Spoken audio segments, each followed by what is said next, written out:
Let's go ahead. Well, that's our quorum, because the other two guys may not make it. All right, call to order. Welcome to the April 28th meeting of the Sewer Authority Midcoastside. Let's go ahead and do the roll call, please. Director Muller, Here. Chair Harvey, Here. Director Boyd, Here. Director Warren, Present. Director Lohman, Here. and Director Alfano. Rick Kowalczyk will be here in about a half hour. I'm sorry, Yeah, Director. he'll be here in about a half hour, so we're gonna go ahead and go on without him. Let's go and do the Pledge of Allegiance, please.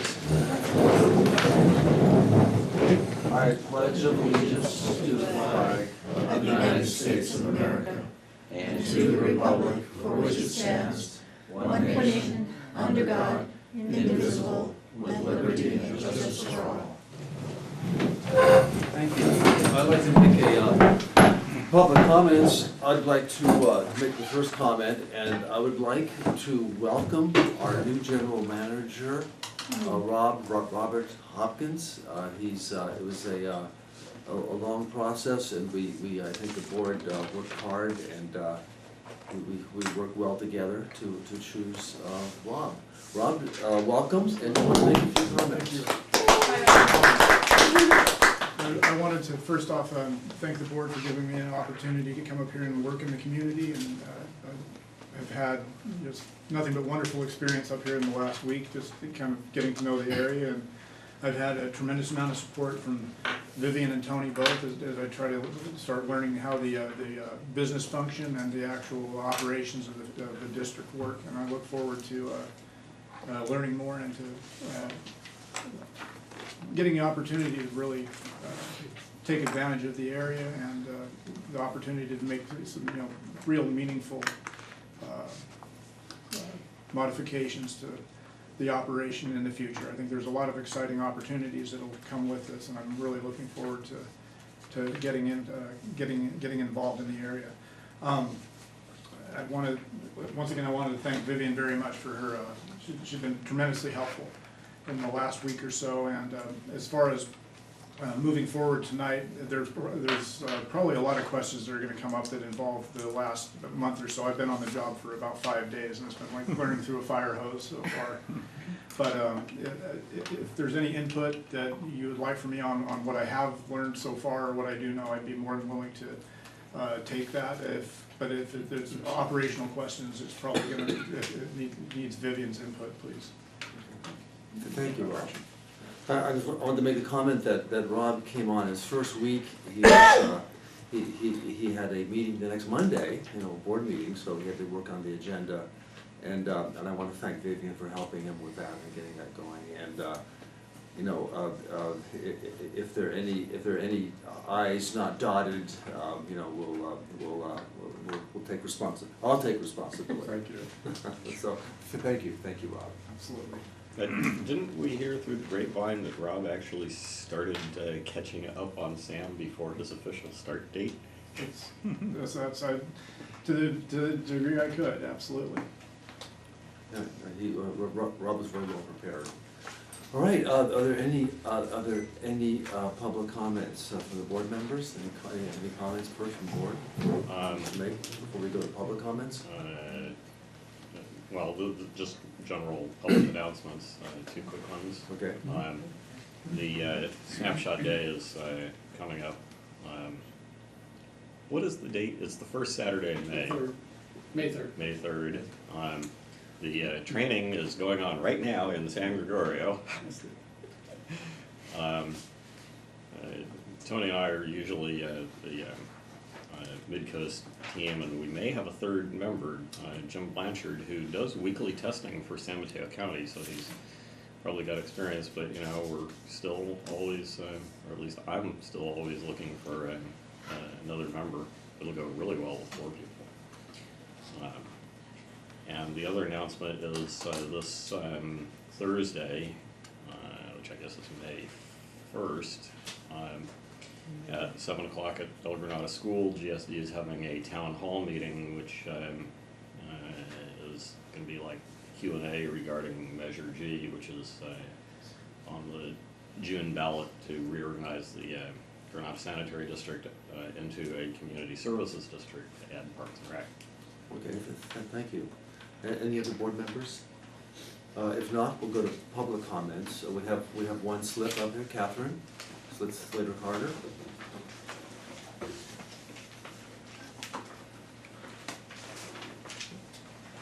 Thank you, Catherine from Montero. I want to welcome Rob.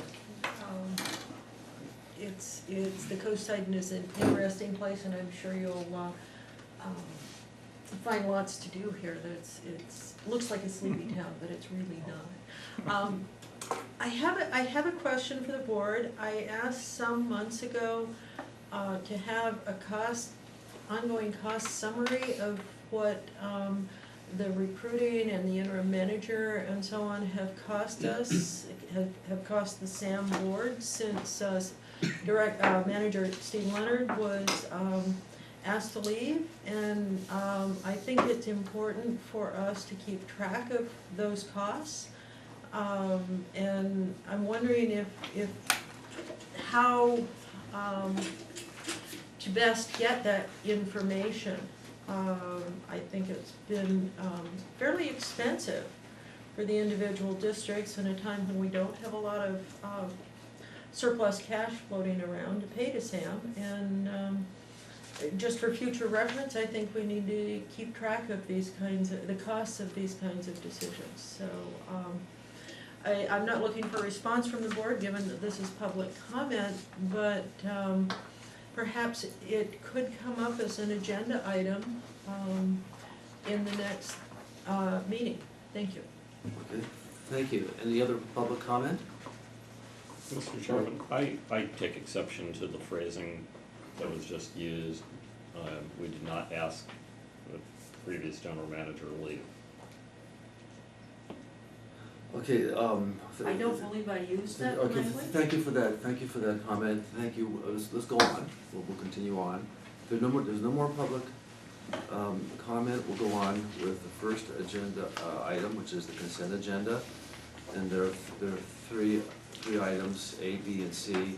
A is approved minutes of March 24th, 2014 SAM board meeting. B is receive and file managers' monthly reports for March 2014, including A, monthly flow report, B, financial statement, C, monthly NPDES report, D, collection system data, and then C is approved disbursements for April 2014.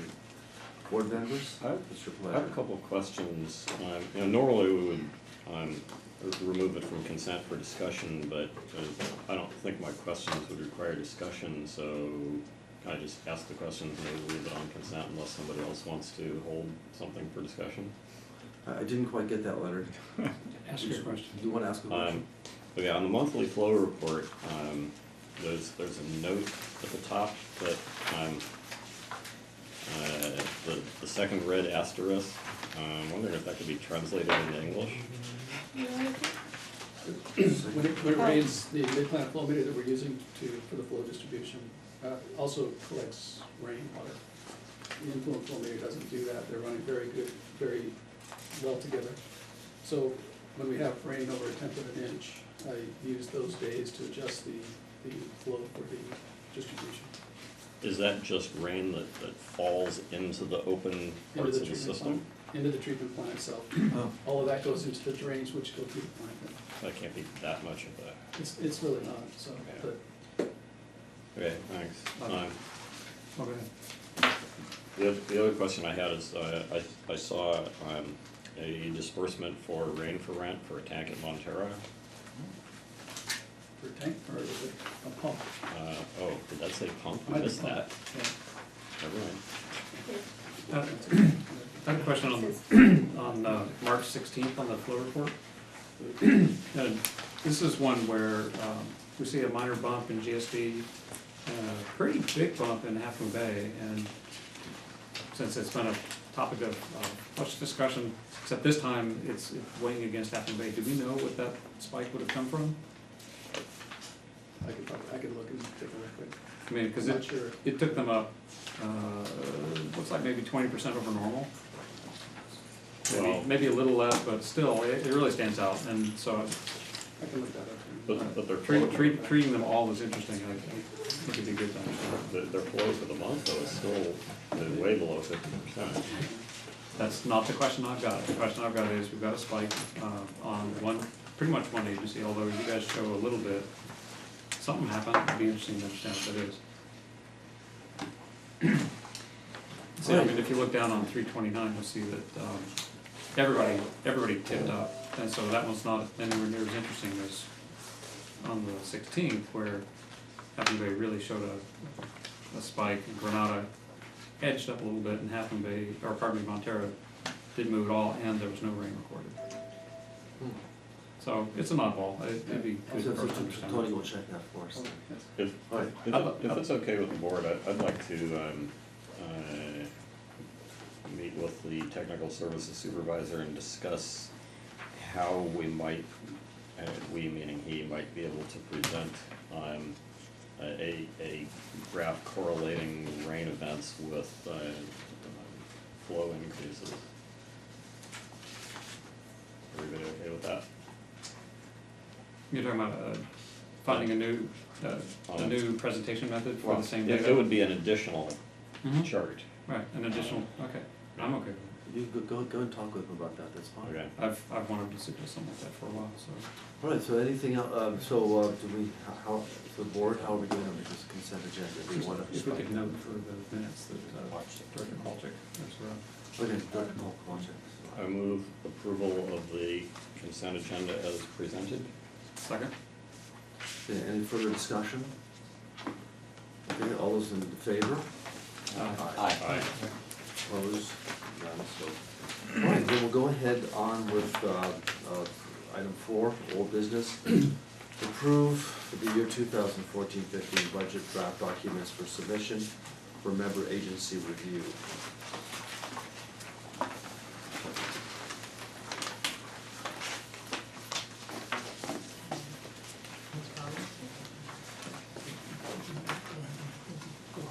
Okay.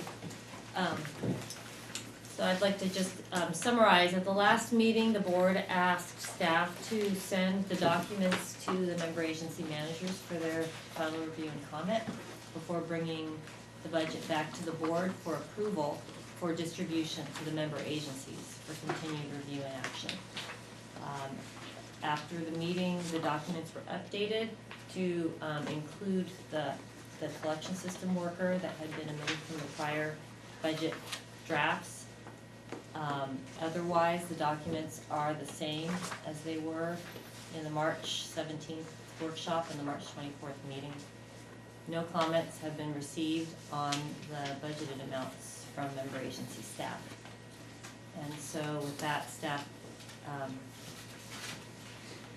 presents the budget documents that are in your board packet for authorization or approval from this board to forward to the member agencies for their consideration. Was it specifically pointed out to the agency managers that a fourth collection system person had been added? Yes. There's also in here, so there are two budgets. There's the general operating budget, there's a collections budget, and there's also, there was a $500,000 budget amount for replacement projects, and the direction to staff was to develop a list that would fit in that $500,000, because the list that was presented before was over $1 million. And so that list is in here as well to be forwarded to the member agencies. We asked for priorities from the member agency managers and did not receive any priorities that were different than what had been presented in the previous documents.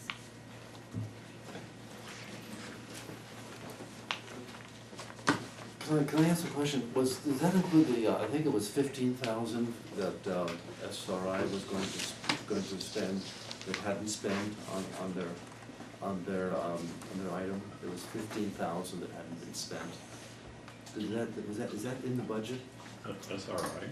Yeah, or was it, I'm not sure specifically SRI, but it was 15,000 that we had budgeted last year to be spent on the vacuum pumps, vacuum valves of these pumps? Oh, there was, Flow Science, will be doing a study for the district, as approved by the district at the previous meeting, to evaluate, to further define the need for the airback project. So that was a study? And that's a study, and that was approved from the budget, the reserve that's remaining from 2012, 2013. Okay, and that hadn't been spent? Right, so that is not included in this budget, because it's intended to be expended from reserves that we already have, that were going to be refunded to the members. Okay. I'm not sure I understand part of that, because if, I thought that is it gonna be spent this budget year? We're gonna try. Oh, okay. We're getting close to the end All right, of it. never mind. Yeah.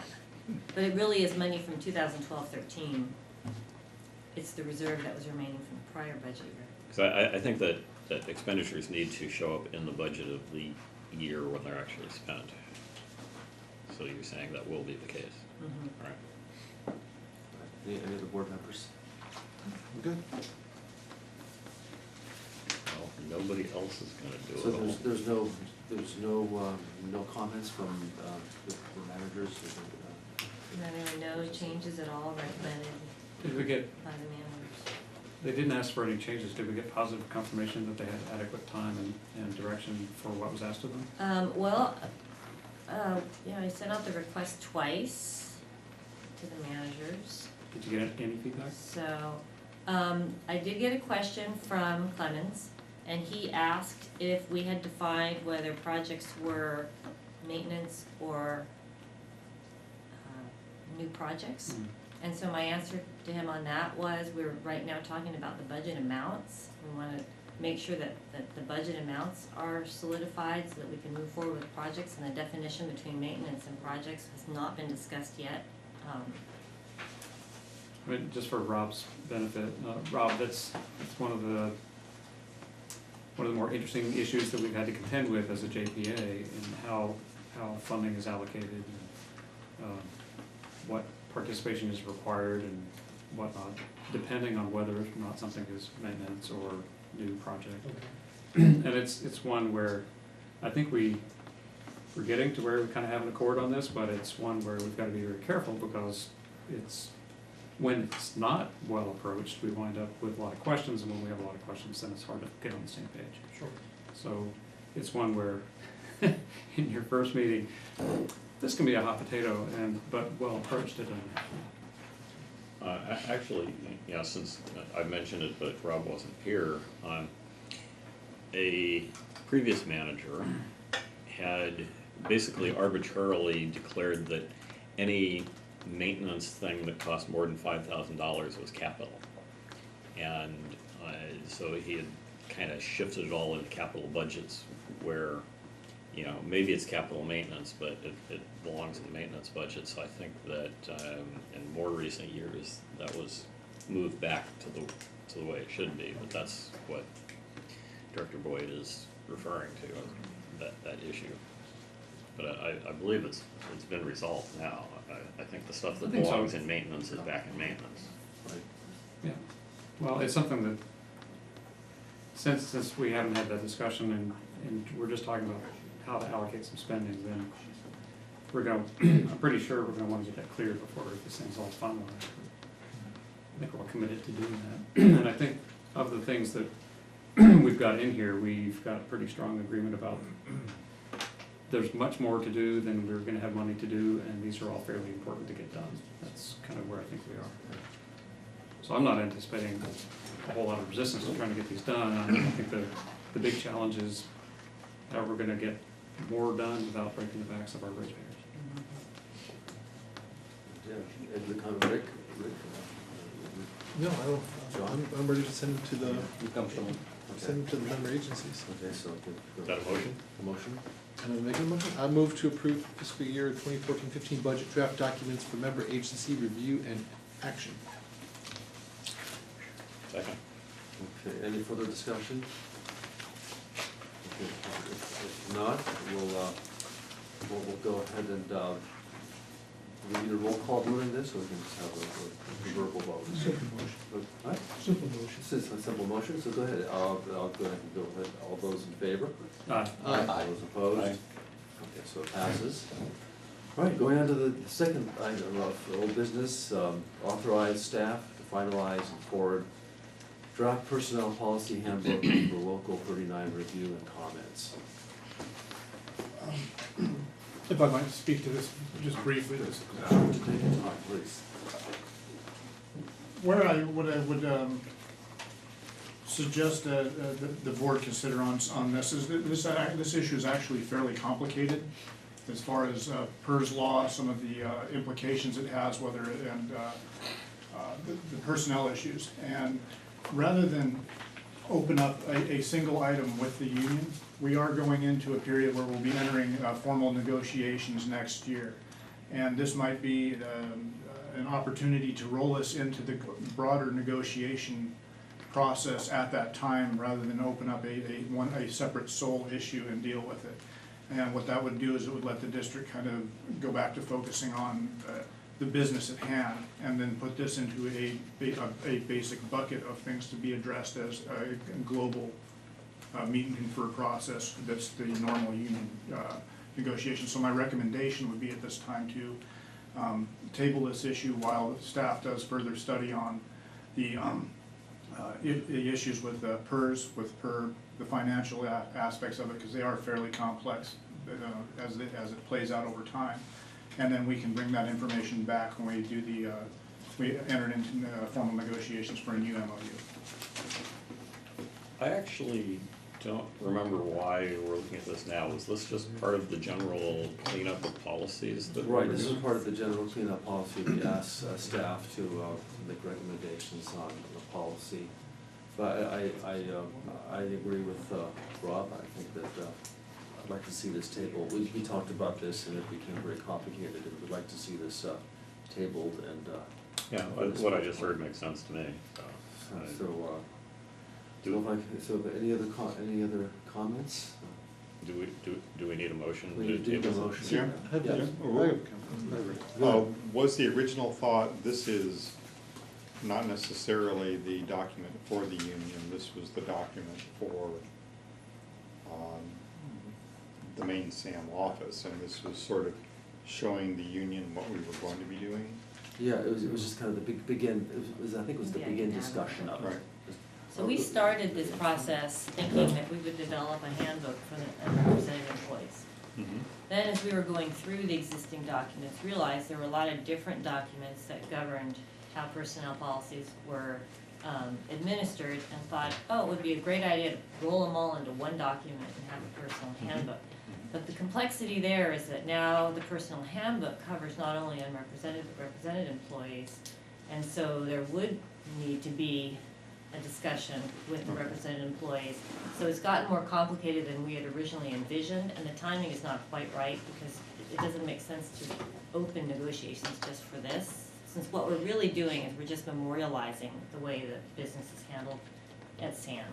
And so what Manager Hopkins is proposing is that we just hold off, and then when the normal negotiations occur at a regular time, then this be included in the regular discussions. Okay, Rick? No, that's my question. Okay, good. Yeah. Yeah, John. Yeah, may I ask the interim and new general manager, welcome, number one. The district is still protected with the present handbook in place, is that correct? Yeah, there are existing policies in place, they're Right. just in a number of different documents, and we were trying to consolidate them into a single document. And I think that's the main thing that we look for, is to protect the employees and the district. Thank you. Okay, so do I hear a motion? I think it's a non-motion, actually. Well, if you want a motion, I move to table it until the general manager says it's time to bring it back. Do I hear a second? Second. Okay, all those in favor? Aye. Thank you. All right, going on to old business, item C. Report on development of SAM code of conduct. I'm gonna ask Director Kolchak to give the report on this. I would be happy to. So through a process that one could describe as esoteric, no. So Leonard and I did not meet on this topic since the last meeting, so we will move forward on it. So, our action item was to craft a draft and bring some direction back to the board, and we'll do that.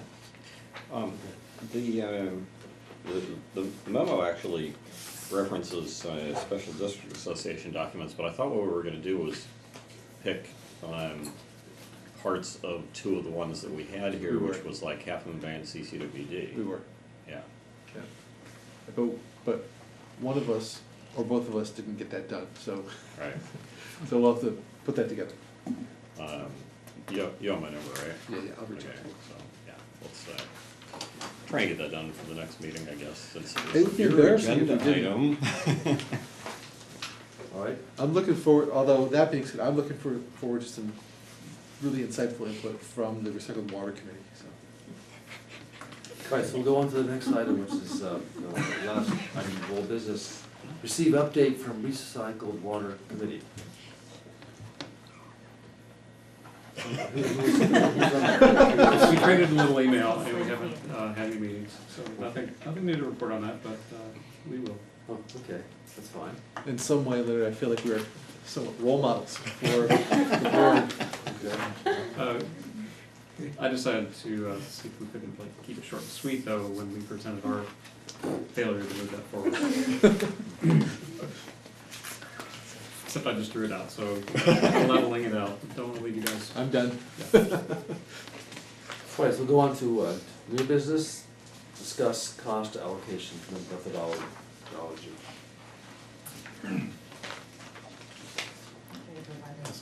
Okay, so at the last meeting, there was some discussion about wanting to review how costs are allocated.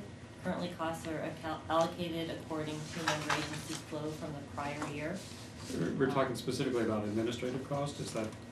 I don't know if that was clarified during the discussion. Okay. I think there was just a request to put a discussion about how costs would be allocated on this agenda item, so this is just really intended for the board members to continue to discuss the item and provide any direction to staff. You were the one, right? Well, actually, I think, Rick, you were the one, Probably right? more me. This is just the ongoing discussion that I could bring up every time. Since we're based on flow and it depends on where the rain lands and what the flow meters are doing that month and everything else, and it causes these shifts in everybody's budgets, just up and down. It depends on if the rain hit in your area right before the next year's budgets were allocated and things like this. It just continues to create havoc on, year by year budgets. There's no reason why budgets should have 10% swings every year based on where the rain hit that, April.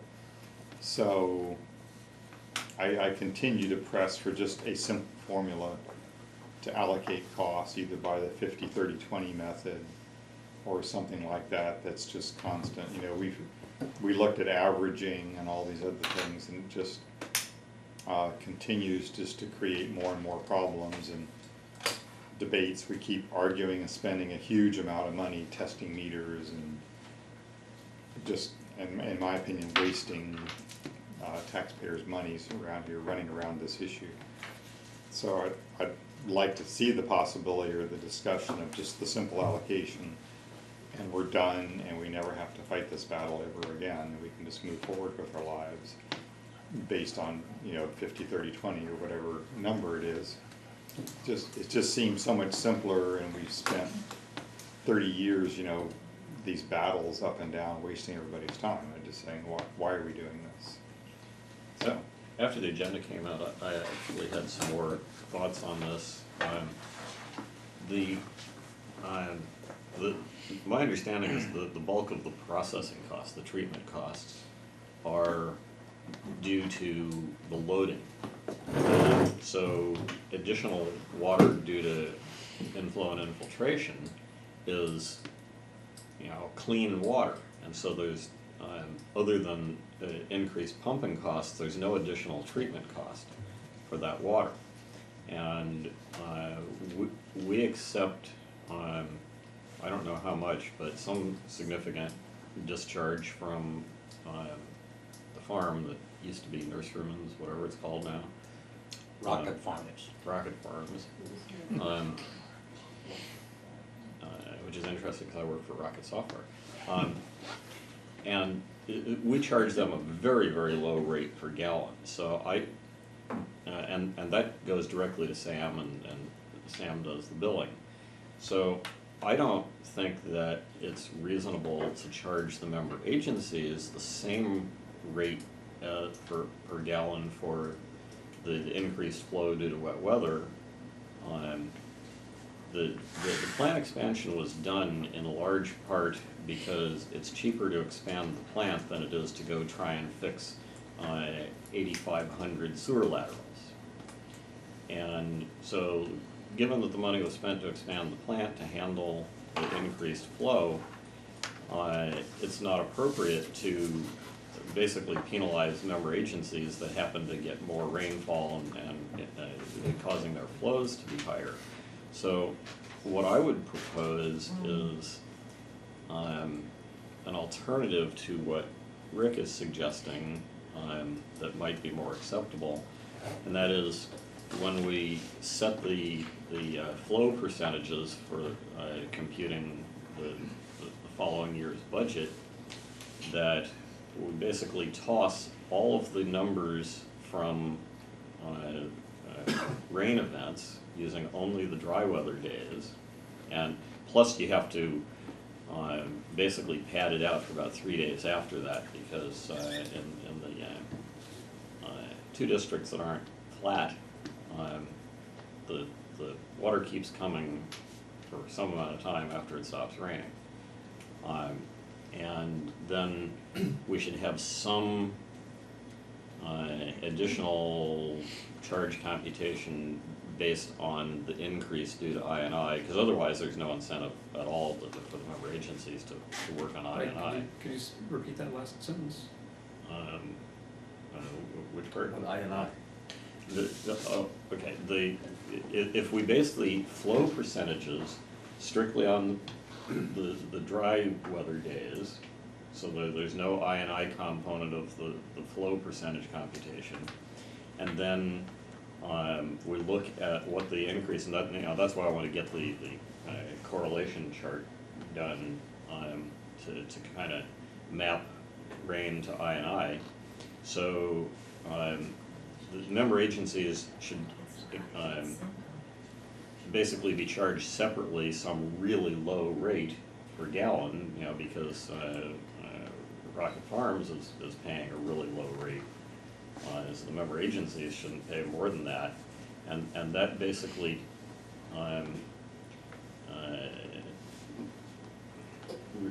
it eliminates the problem that Grenada has more rainfall and therefore more I&I than half of the bay, and Montera has more than Grenada. And it's basically due to the geography and the way the winds blow in and stuff. And so it's harder for us to deal with the I&I because we get more rain. So are you just suggesting that we remove I&I from the calculations altogether? Correct. Well, remove it from the percentage computations, but then add back in some factor based on, essentially compute the total number of gallons, because all we really have to do is account for the increased pumping cost. I'm sorry, I'm still trying to understand what you're proposing. And so I'm trying to restate, and I thought I heard you saying that your proposal would just remove I&I from the calculations, but then you've got some adjustment, and that adjustment's for what? Because there is increased pumping cost from the additional flow. So, there needs to be some minimal charge to account for the increased pumping cost. Okay, so a pumping tariff, but the additional wouldn't be counted as part of the flow. Right. Okay. I think I understand what you're getting at. Okay, Scott? The comments, discussion?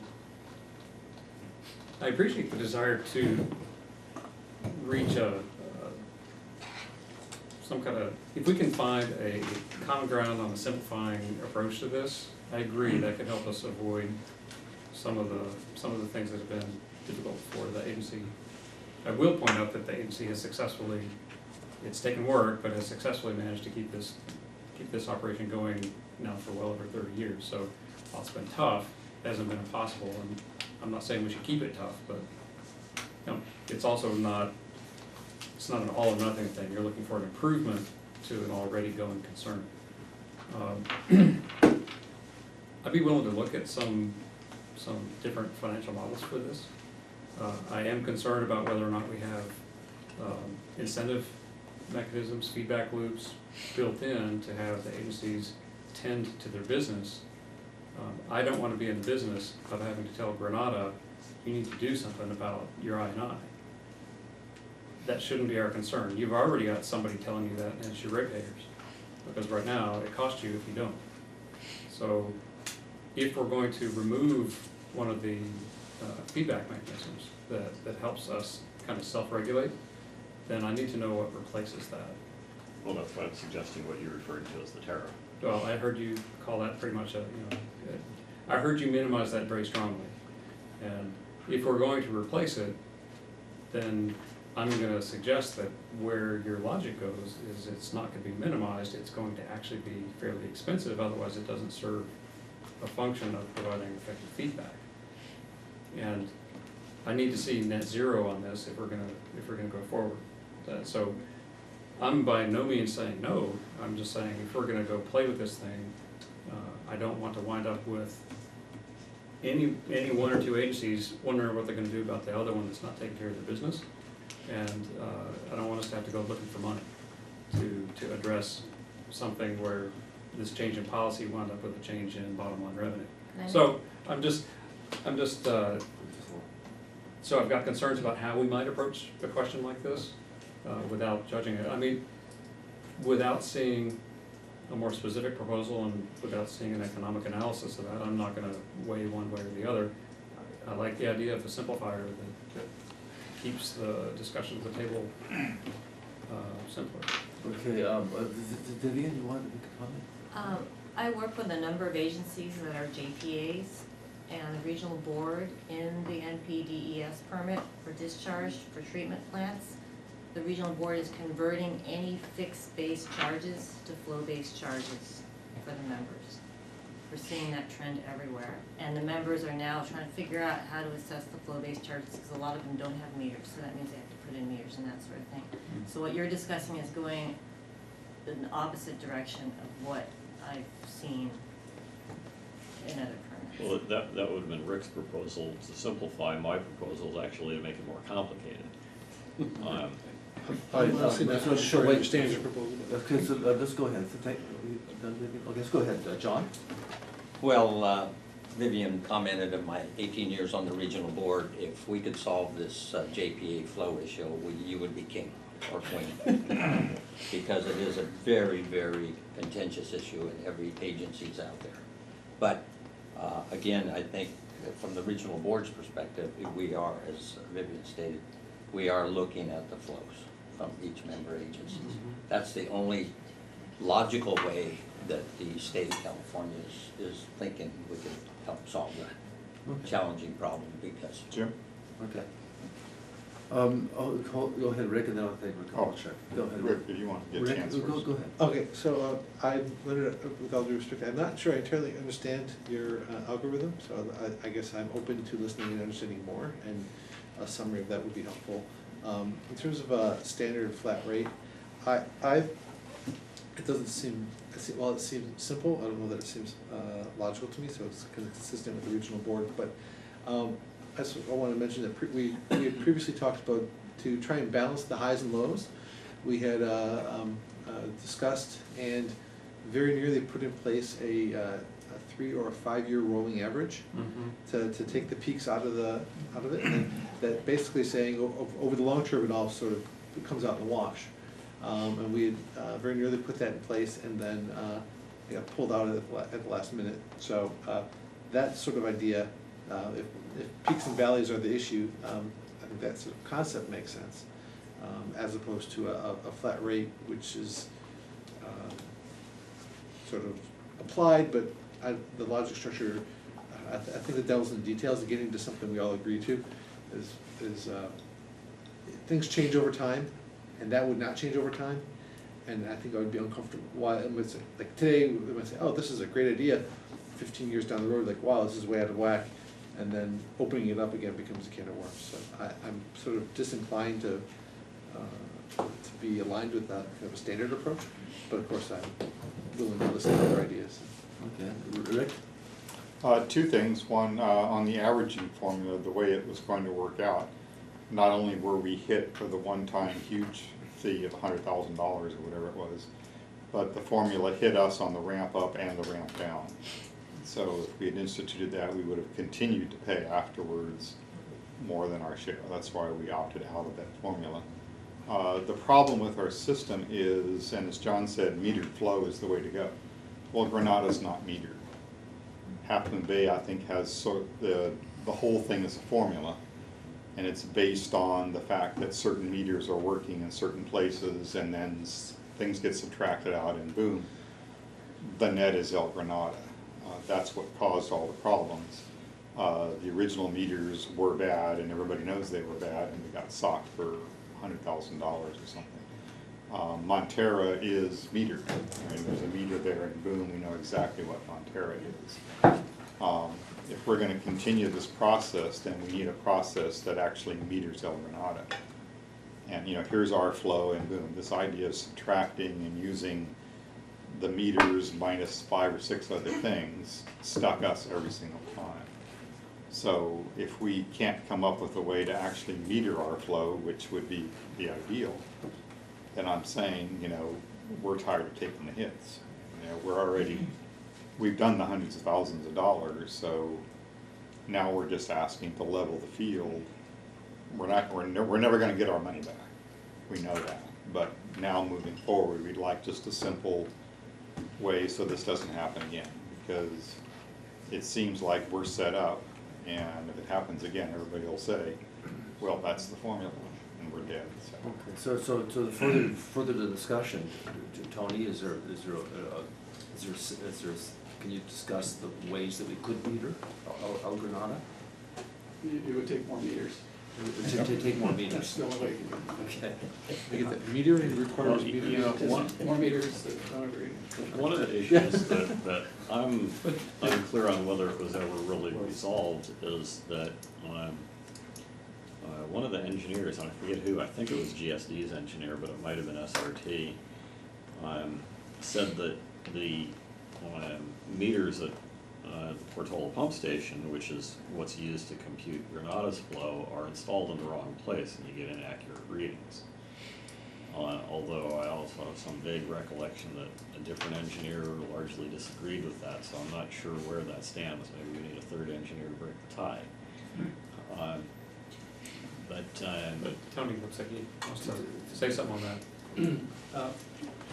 It comes down to an opinion. Yeah. Like Leonard said, we've had letters written going way back. The installation, although not ideal, is only out by a very small amount. We calculated all that out. And someone else come in and say it's horrible. We had it at one point, like we were looking at metering Frenchman's Creek, got pretty far down the path and then decided not to. I think ultimately, Rick, one of the things that we're gonna have to do, and we should just start saving up for it, is just meter everything. And then we don't have to worry about meters that disagree. We need to worry about keeping meters calibrated, right? And then add them up. And then here at the plant, we can see, we've got everything metered, and here at the plant, we're seeing a slightly different number, and that tells us how much we're off. But, and anybody collecting or even producing water has some amount of unaccounted for production, right? That's fine. What you do is you keep an eye on that number and you make sure you keep it down. You don't worry about it on the fine margins. You worry about it on the bigger stuff. So if we watch that gap and it starts to grow, then we go, hey, maybe it's time to go calibrate some meters or go look for some trouble. But honestly, all of this has come from, we just don't have meters everywhere, and so we're inferring it, and when it weighs in one agency's favor, it weighs against another agency, or two. And that's where the problem comes in. So what we need is the fair arbiter, and the meter is supposed to do that job. But it's gonna cost us money to do it, so let's just start saving up and do that. And I would like to see something, I think we all know that Granada decided to let the matter drop, and I think it was a graceful move to let us move forward on things. But if we could find some way in getting everything metered to get to where we feel like the playing field is a little more level, maybe we can find some way to accommodate that during that process. Just a thought. Yeah, just a question, I don't know that we have an answer tonight, but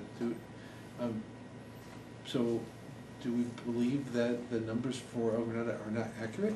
Even though they are calculated, but, you know, having done the math on the flows, that, I mean, the math works when all the, you know, you get the right inputs, you get the right output. But is it your belief that the math is wrong? I'm less sure of it now than I was before, and that's why I want to see the correlation between rain and I. Because it may be that we have, on a percentage basis, higher I. Now, as far as Frenchman's Creek, there is something we can do in the interim before we consider installing a meter there, and I brought this up before and it went nowhere.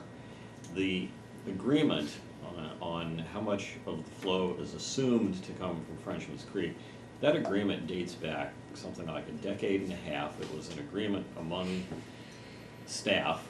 None of the boards ever saw the agreement. And I think that we need to basically toss the numbers, whatever they are, toss out the numbers in the agreement, and replace it with a computation which is simply the number of houses in Frenchman's Creek, 176, times the average residential flow of all of Half Moon Bay's single-family residences. And Half Moon Bay has that number. And I call staff, they don't even have to look it up, they just tell you over the phone what the number is. And I think that would be a fairly good estimate of the flow from Frenchman's Creek. It's taking the average single-family residence in Half Moon Bay times the number of houses. And I'd like to see us go to that like yesterday. And it may or may not make much of a difference, but it's certainly appropriate to do it. Okay, Jim? Rick? Just as well, we're talking about, you know, new studies, spending meters, more time here, and here. I'd like everybody just to consider at some point the cost of all those meters and the ongoing discussions that we just have versus the simple solution that just solves the problem. And, you know, I think we've seen historical averages that nail it to the thing, and the budget angst for everybody if you're going up and down and trying to justify to your users, oh, we have a 20% budget increase this year. Well, what are you idiots doing over there? Well, I'm sorry, that's just a formula. Trying to explain this to users up and down the coast, and just how much time and money we'll spend to continue playing formulas versus just a simple solution. So. Oh, do you want to bring this up for a future agenda after we think about it and discuss it more? Can we ask? Vivian or Rob, do you have any comments to make at this point? No, the JPA that sewered the Big Bear area when I was down there has struggled with the exact same issues, and I think it is probably fairly common. I spoke with the gentleman down there that's currently running that to pick his brain a little bit about what they do and how they got there and get some idea on their history. And what they did is they started allocating fixed and variable costs to different factors. And what they did to smooth out or to develop a model on to pay for their fixed costs is they took the average of the 20-year dry weather flows, and that gave them their baseline. And that was what, instead of having a percentage by district, that's what that number provided for. Then they took their wet weather flows going back for 3 years, and they applied those to their variable costs, their electricity, chemicals, things like that. So it's kind of it's a mix of both, and that was how they dealt with it. I'm going through my mind, and I'm not sure whether it's even a legitimate idea, would be if all 3 districts have their if all their water services are metered, you're going to know how much water is going into each area, if you could, I don't know how much coordination it would take, but if you knew what was going in through the water meters, you would have an automatic way to track. I don't know how much irrigation happens here, but it seems considerably wetter than it does down south, so you wouldn't have a lot of loss to irrigation or as much as you would, if water's going into a house that's going through a meter, you would have some idea what's going into the sewer. And that's just a thought, and I don't know whether it even has any basis in engineering thought. It was just something that kind of went through my mind just now as far as one way to maybe solve that problem without installing a whole lot of meters. If all the residences and businesses are already metered with the water, you could look at some kind of mathematical issue. Well, probably that was brought up before. And Yeah, I discussed have that. asked that staff get the numbers from CCWD and MWSD on water by customer type, because, you know, certain customer classes are gonna be in a whole different world in terms of water use. But, you know, if we look at primarily residential water use, which is most of the flow into the sewer system, you know, I think we really need to look at, you know, have things changed more dramatically in Half Moon Bay than in the unincorporated areas, and it's possible the answer to that is yes. The thing that confounds your suggestion, though, and I like your suggestion, but you need to be aware of the problem. And the problem is there's 700 private wells in El Granada and 300 or 400 in Montero. Yeah. And that's one of those variables. Now, the county has a well ordinance that requires wells to be metered, and you have to send in a report to the county annually. Now, I've been here for 20 years. The county has never asked me for the report, which is a good thing, because the meter on my well was frozen by the time I bought the house. The county simply doesn't want to enforce it. We don't know why. Total labor. Labor for them to receive and file a report. All right, so what's the pleasure of the board? Do you want to bring this up later? Do you want to discuss it further? I'd like to see staff confer. Yeah, just a comment, so, just think, that, you know, you floated the idea, and you floated it last meeting, I think it warrants further discussion. Question for council is, if we address this, are we opening is this a JPA dictated item? It would depend if you're gonna use flat, there's nothing in there about, there's a method for calculating the joint powers. If you're gonna tweak that, you're talking about an amendment to the JPA. There may be some way of using that same language and not having to. I just don't know what depends on what you decide. I got you. And Rick, so so you bristle at the idea of the rolling average. I didn't know there was I knew that it affected your district first. As you implement a rolling average, moving average, you start to, it has to adjust for time, and I didn't understand that. You said it kind of hurts you going in and going down on both ends of that. So I mean, I'm open to listening to further discussion. I think is going to warrant us the same conclusion today, which is let's have more discussion. I don't know how we get better traction than that. If you have some suggestions, I'd like to hear it. John? Yeah, may I suggest to try to simplify it a little bit, possibly having staff visit with MPDS staff in Oakland, at the regional board, and just talk to them and get some ideas and see how, as Vivian mentioned, how other agencies are dealing with this very sensitive issue. And then possibly even have a staff presentation from the regional board staff come in and say, you know, this is the direction we've tried, this doesn't work. You know, bottom line is very fortunate, no violations, no enforcement actions, you know. And I think, yeah.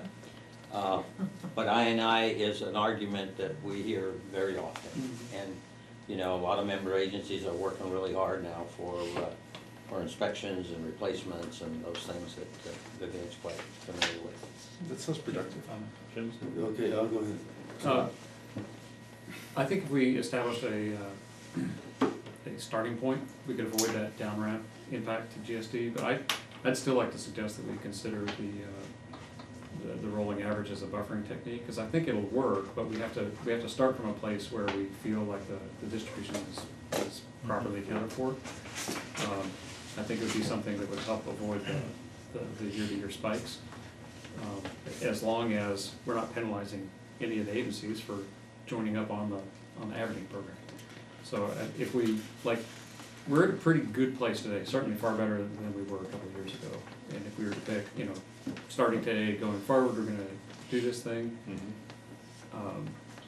I would like to see that, because I know, not just your agency, but mine's pretty small too, so any kind of bump can be significant percentage-wise. So I'd like to at least put that one back in play, because I think at the moment where we were considering doing it, it wasn't the right time, and we had other business to do, so we tabled it because we agreed that it had a downside for you guys. So I'd like to see us reconsider that one. If we're gonna be talking about these things again, I would like to see a little more concrete proposal about what it would look like. We've gotta start shaping the, you know, for me to give it any serious consideration, I gotta see that it nets out to zero on the economic impact, and that it's something that we can really do.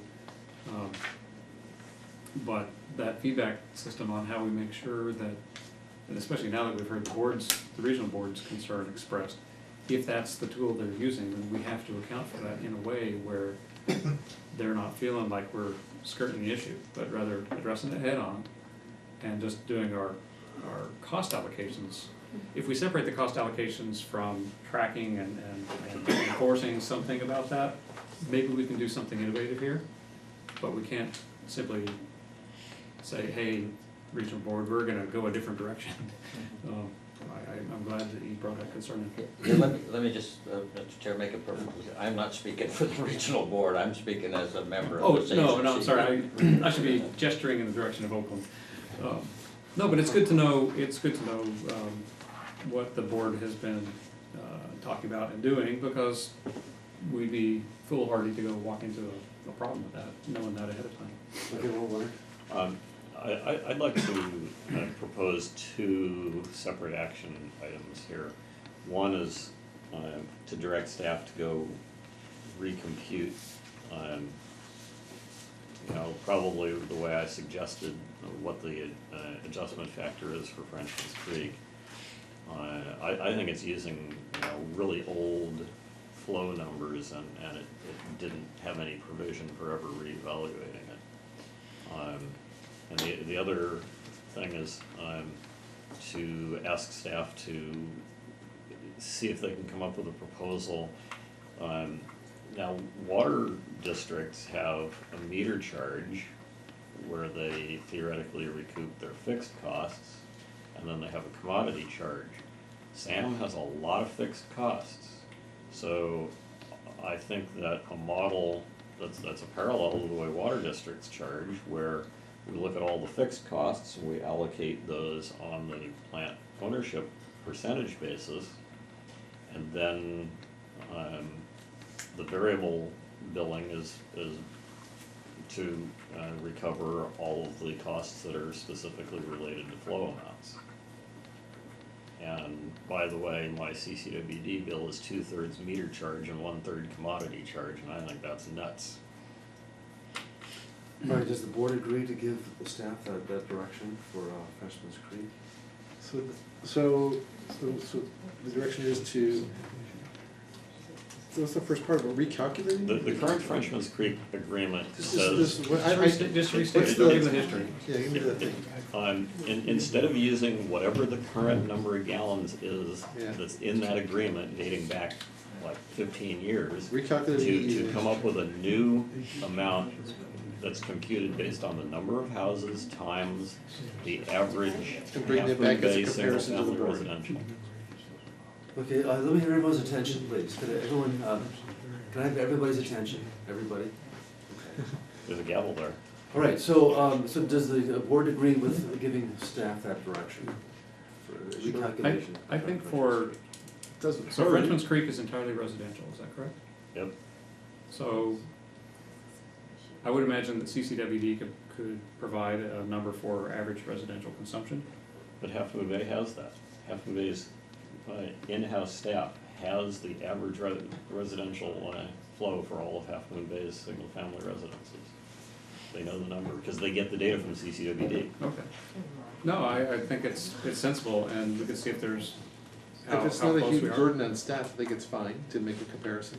Well, the burden on staff is a phone call to City Hall to get what the number is. If it's not a huge burden on staff, I think it's worth getting the comparison. Okay, So so. what was the second half of that? Just compare that against the number that we've got for Frenchman's Creek, and then we'll Yeah. bring it back and we'll see what we wanna do with it. And then what was the second half of your suggestion, second action? To have staff consider a hybrid charging scheme with the fixed costs allocated on the ownership percentages. Oh, that is a lot of work. I think the first part I could see, Well, give some I information. said consider, and I recognize that it may be a while before that part comes back. On some of this, if I could just give a little feedback, we're getting a lot of verbal description of how things might work. Typically when staff is asking for something new from us, we get a presentation. So, I mean, even some basic written materials on this might help us deliberate better, more thoroughly on, and not feel like we're having to imagine this. The more we have to imagine, the harder it's gonna be to say yes. So, I think some of this sounds plausible, but it's hard to Okay, so you want me to put something in writing and send it to, put something on paper, or even, make a presentation. I think that would be helpful. But I'd like to make the presentation to the board first and then not the staff. As far as, so I think that we could agree with that. to give the direction to staff for the, to look at the numbers for Freshman Creek. As far as your other item, why don't you present that again to the board? All right? okay. All right, so, I think Director Mueller had a fine suggestion, which was to consult with the regional board, get some input, and either have them come give a presentation or have staff give a presentation about the trends and what they're seeing and how this problem's being solved. okay. Then maybe we can include that on the future agenda item when you come to, when you have the Freshman John, if Freshman Creek. there's somebody they would work with, that they would work with? Combine that. Of course, staff knows the kind, Okay. go through the MPAS. Okay. And just to put a little light to it, I mean, you could give Frenchman's Creek like Half Moon Bay. Would that help? I would love to. Just putting a little but- light to it. I would love to, but it's difficult because of the Cotton Picking Assessment District. I would love to see you guys have a sit down to discuss whether or not that's plausible, because again, that would be one of those overarching simplifying factors, and I know that with GSD considering the reorganization, it might be a really opportune time to, anyway, I. Okay, but I think you're right. that's another topic. So we have So is that direction. a second, was that a motion, John? I would never do that tonight. Okay, so we have I wanna go direction home on the, tonight. So we have the two things, the to Frenchman's Creek calculation, if that can, see like what that looks like, and then invite the comments, and we can combine that in the near future agenda item. All right, so let's go on with, Was there a third Yes. part of that Granada Sanitary District would make a presentation to the board of a proposal for a different cost sharing? If they're up, I mean, if they want to, I mean, Yeah, I can try and do something. I'm just kind of feeling like, all right, so we'll make we just that, wanna make sure you guys don't get short shrift on these proposals, because Huh. there's something Yeah. there, so we can combine that as the third for that agenda item, then if you'll get that ready to go, Leonard. Yeah. I mean, there were like 3 or 4 different proposals, and now that we've had a chance to talk it out a little bit, maybe there's, Well, I'll see if Rick and I can discuss it with our general manager. He's probably better at putting together presentations than I am. To me, it sounds like, come back and show us what you're talking about, because Okay, Yeah. yeah, that's fair. I would overly formalize it, but I would, Yeah. it would help. don't rely on our powers of imagination. Right. Okay. Right, so let's go ahead on with new business, B, approved salary schedule for unrepresented employees as required by CalPERS. No fiscal impact. This is a request that we received from CalPERS. It's an administrative matter where they needed to have board approval of salaries. And they crafted the way they wanted it presented to the board and approved. So, I'm assuming that the technical services supervisor and the supervisor of administrative services don't have other comp that's reportable besides salary, but The manager does, although fewer now than previous managers. So does this number include all of the things that CalPERS considers comp? This is the salary only, and this is the information that they requested. And Jeanette passed this table through. Right, I received a phone call from a rep, on the compensation review board at CalPERS, asking for a schedule of salaries for non-represented or management employees. And we didn't have anything in place, so They didn't I ask. drafted this very quickly, sent it back to him, and he said, yeah, you know, that would do, it's basic. But I think they're looking for a little bit more substantial schedule. But for now, this would suffice. It They did does- not ask for total compensation. No, that they just correct? asked for They asked monthly for salary, Okay. right. So thank you for doing that, I think we're okay. Thank you very much for that work. Mhm. Okay, great. The movement. Okay, Well- so do we need to, make a motion on this, adopt it? I move that we approve the salary schedule for the unrepresented employees as required by CalPERS. Okay, John seconds the motion. Any further discussion? Thank you. I have to say, I'm fine with doing the minimum, given how much I love CalPERS. Okay, then all those in favor? Aye. Aye. Okay, all opposed? Right, so we're moving right along, on schedule with the manager's report. Welcome to your manager. And again, this is Rob's first week, it's a busy week, and, so, we, and with Vivian's help, we've both done a great job. We really appreciate your efforts. With the manager's report, mostly what I'd spoken with Vivian about this earlier, as far as the updates are mostly related to the work she's done in the past month. And so if there's anything that you'd like to update or any questions you have, I would defer those to you at this point, just because I spent 5 days with my eyes about this big trying to digest a lot of material, and I want to do it justice. Sure. Okay, And- go Yeah, ahead. there is nothing further to report, but we do have a managers meeting. We've been delaying the managers meeting because of vacations and also because Rob was coming on board, so we are trying to plan that for the second week of May. Okay, thank you. Directors, any questions? Since Comments? Chuck is gonna be here for May 1st, maybe you can schedule it around that. I think that did not, I think there might be 2 other managers out, Alex and Clemens perhaps. We were looking at the week of May 12th. I think Chuck said he could make it, maybe he would make it by phone, I'm not sure. Okay. Yeah, any other comments? I'll make my comment under director's report. Okay. Second? We accepting the manager's report? Well done. That was to the point. It says, this is an informational item only.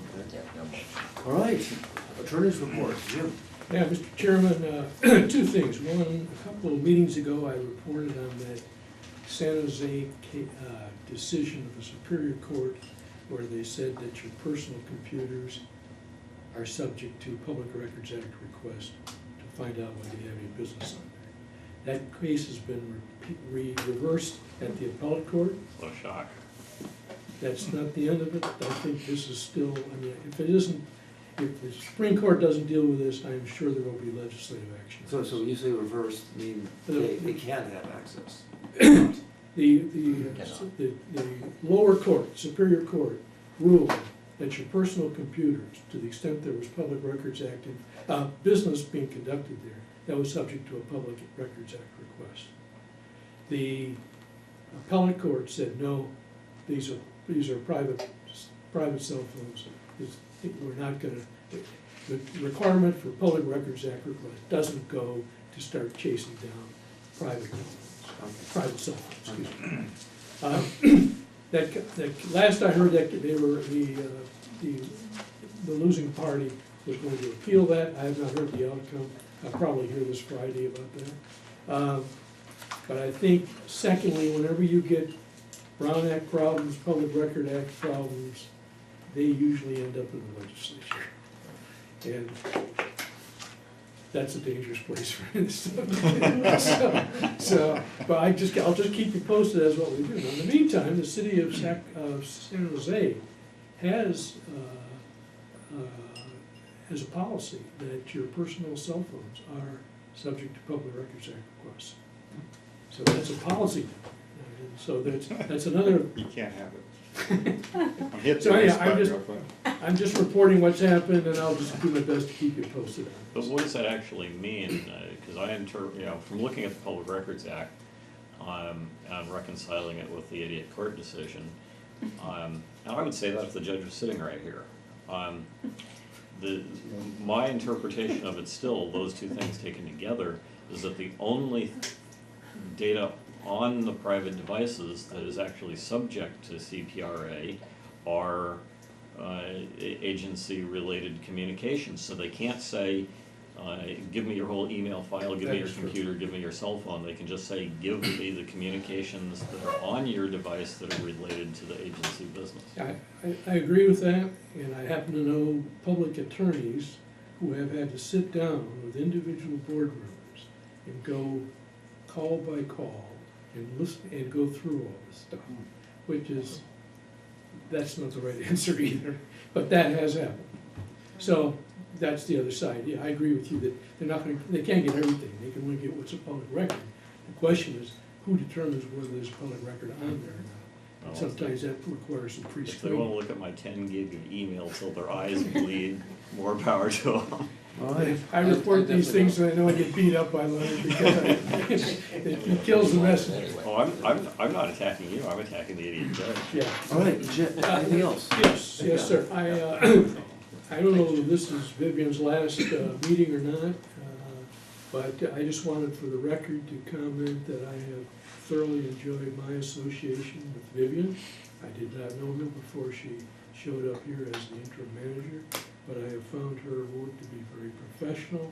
She has helped me, and I think she's helped the whole staff focus on some issues that needed to be reviewed and considered, updated, revised, or whatever. And I think she's done a good job on that, and I want to thank her for that. Okay, thank you, Jen, thank you, Jen. All right, we'll go ahead on to staff, director's reports. Mr. Walshak. Chair Harvey. So a couple of things. I wanted to, I apologize for running late today, and I complained of traffic, and I want to thank the HOV lane for getting me here as quickly as it did, even though I was alone. Now it's on record. Yeah, that's life. But I wanted to, Rob, welcome you to Sam, and I pinged you over email this week, and but I know you're swamped, but I know we're all going to enjoy getting to know you and working together over the coming years. But I just want to welcome you formally to Sam and being part of our crew here, and look forward to having productive times. Thank you very much. And because through the miracle of the internet, I know we've looked at each other's respective LinkedIn pages. So, and I can let you know that you need to update that you are now the general manager of Sewer Authority Midcoast. That's on my to-do list. And then, secondly, I wanted to formally thank Vivian for your service to Sam, and I found your work to be diligent and smart, helpful. My expression of how much I appreciate it really is an underrepresentation of how much I appreciate the work you've done for us. So thank you. And John? You know, I appreciate the opportunity to be here this evening. Looking forward to my new neighbor here, general manager. I'm the guy up on the road with the hoe, so HOE.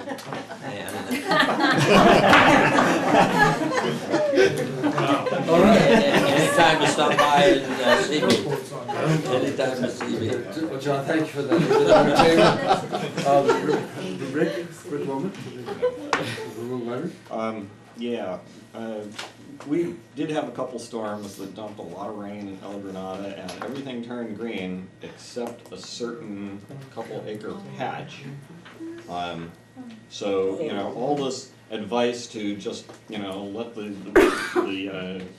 weeds come back naturally, it's not working, it's still a bald spot, we need to do something about it, and that's why we held on to, I guess Sam still has the $5,000 We do, and they called today asking about it. Well, something- Tell them to go by and look at the bald patch, and we're keeping the money, and we need to come up with a plan for, you know, is it gonna be SAM or GSD that fixes that problem, but it Yeah. needs to be fixed. You know, Leonard, I have to agree with you. When you drive by and look at it, it's pretty serious. Have you guys seen Nike turf? That's what we have on the football field in Half Moon Bay. Oh, yeah, It's that's nice. definitely the way to Very go. green. Okay. It's perfect. All right, thank you. I think that, so do we need to agendize that, put that on the agenda, because, you know, they're asking for the money, and, so, if you wanna put that on the next agenda, that'd be great. All right, Scott? Well, I'm not gonna try to top Farmer John's comments on that one. I might just say I look at that a lot when I'm driving by on my commute, and if we haven't, we might wanna grab some pictures, because we've had enough rain that we should have seen more than we're seeing. I mean, I will note that it's not completely bald, it's getting the weeds back, but it's slow, and the land around it is very obviously developing much more, you know, many more weeds. So Mangy is the word. I think. it's looking mangy, that's right. But I think photos might come in handy. Right, and then, you know, you know, Jim, our attorney's done a great job, but we wanted to discuss, his, our relationship with him, and, so I'd like to put that on the agenda to discuss our terms and our relationship with Jim. Again, I think he's done a great job, especially recently, but I just want to look at that as a board. Okay? We In previously- all respect to you. We'd previously agreed to punt that until after the new general manager Right. was established. Right, well, maybe you wanna hold it off until a couple more meetings then? Okay, then why don't we put that off for 2 or 3 meetings then, okay? For our attorney. All right, a public comment. Anyone in the public wanna make any comments? Now's your chance. Any oral communication? Okay, with that, meeting's adjourned at 8:21. It's like a record. What do I do for the next 2